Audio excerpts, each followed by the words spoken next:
नमस्कार, स्वागत है आप सभी का लोक सत्य में। मैं हूं आपके साथ मनीष झा। कृषि कानूनों को लेकर केंद्र सरकार और किसानों के बीच गतिरोध जारी है। आज 47वां दिन है किसानों के आंदोलन का, लेकिन मामला अभी भी जस का तस है। दोनों ही अपनी अपनी जिद पर अड़े हुए हैं। जहां एक तरफ किसानों का कहना है कि केंद्र सरकार इन तीनों कृषि कानूनों को निरस्त करे और एमएसपी पर कानून बनाए, तो वही केंद्र सरकार का कहना है कि हम इन कृषि कानूनों को निरस्त नहीं करेंगे।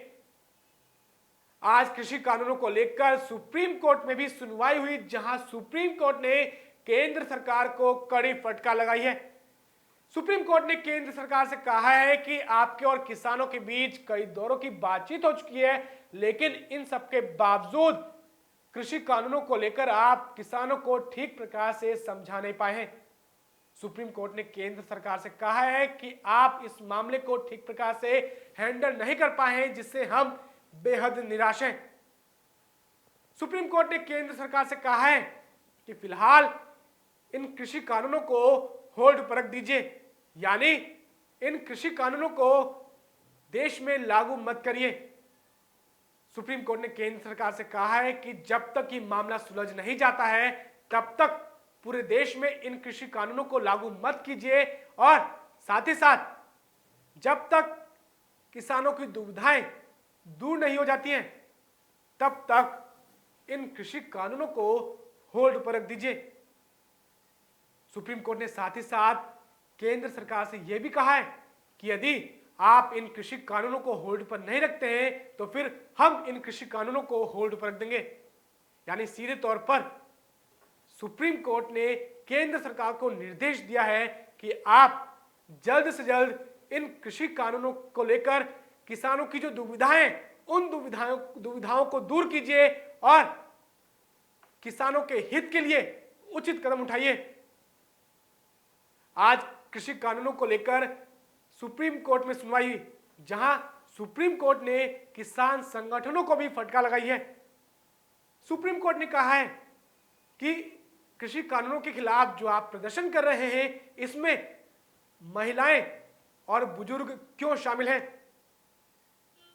ठंड का मौसम चल रहा है और ठंड के मौसम में जिस प्रकार से आप आंदोलन कर रहे हैं, आप आंदोलन करिए, यह आपका हक है, लेकिन इस आंदोलन में महिलाएं और बुजुर्ग क्यों शामिल हैं। और साथ ही साथ सुप्रीम कोर्ट ने किसान संगठनों से यह भी कहा है कि जिस प्रकार से आपने पिछले दिनों ट्रैक्टर मार्च निकाला और कई रैलियां निकाली, ये इन रैलियों के जरिए कहीं ना कहीं जो देश में ऐसे अराजक तत्व हैं, वो सीधे तौर पर देश में बड़ी घटना को अंजाम दे सकते हैं। यानी सुप्रीम कोर्ट में जो आज सुनवाई हुई, वहां केंद्र सरकार को भी कड़ी फटकार लगी है और किसान संगठनों को भी कड़ी फटकार लगाई गई है। अब जहां एक तरफ ये मामला और उग्र होता जा रहा है, क्योंकि किसानों का सीधे तौर पर एक ही कहना है कि जब तक केंद्र सरकार इन तीनों कृषि कानूनों को निरस्त नहीं कर देती और एमएसपी पर कानून नहीं बना देती, तब तक हम ये आंदोलन करते रहेंगे और ये प्रदर्शन करते रहेंगे, चाहे कितने भी दिन लग जाए। तो वहीं दूसरी तरफ केंद्र सरकार का भी कहना है कि हम इन कृषि कानूनों को निरस्त नहीं करेंगे।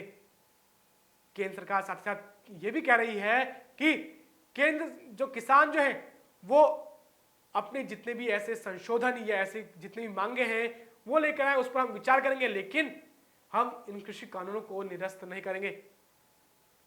अब देखना यह है कि जिस प्रकार से सुप्रीम कोर्ट ने केंद्र सरकार को फटकार लगाई है, इस फटकार का असर केंद्र सरकार को होता है या नहीं। अब कहीं ना कहीं केंद्र सरकार आने वाले दिनों में कुछ ऐसे कदम उठाएगी, और जिस प्रकार से सुप्रीम कोर्ट ने केंद्र सरकार को फटकार लगाई है और इस प्रदर्शन के मद्देनजर कृषि कानूनों को होल्ड पर रखने के लिए कहा है, तो क्या अब देखना यह है कि क्या केंद्र सरकार सुप्रीम कोर्ट के आदेशानुसार इन कृषि कानूनों को होल्ड पर रखती है या नहीं। आपसे अनुरोध है कि आप इस खबर को अधिक से अधिक शेयर कीजिए और साथ ही नीचे दिए गए कमेंट बॉक्स में अपनी राय जरूर रखिए, क्योंकि आपकी राय सबसे अहम है। फिलहाल के लिए इतना ही। देश दुनिया की तमाम खबरों को जानने के लिए आप देखते रहिए लोक सत्य।